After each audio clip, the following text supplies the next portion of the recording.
మతం ఈ తెల్లదొరలకు బ్రతుకు తెరువుకు ఈ దేశం వచ్చి ఈస్ట్ ఇండియా కంపెనీగా వ్యాపారం మొదలుపెట్టి మా రాజ్యాన్ని కబలించి చూస్తారా? అసంభవం.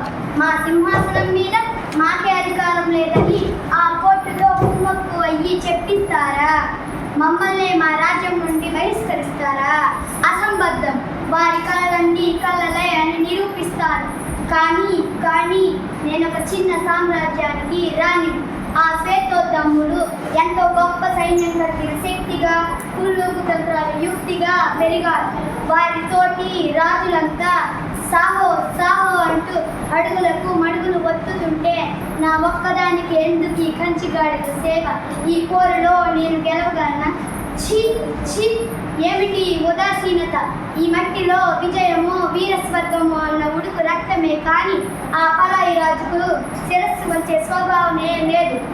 తన మట్టి ఉనికికి ఒక గట్టి దెబ్బ తగలగా తన కణం నందు చెలరేగుగా, ఓ ఝాన్సీనగర ప్రజల, నా మాటలు శ్రద్ధగా వినండి.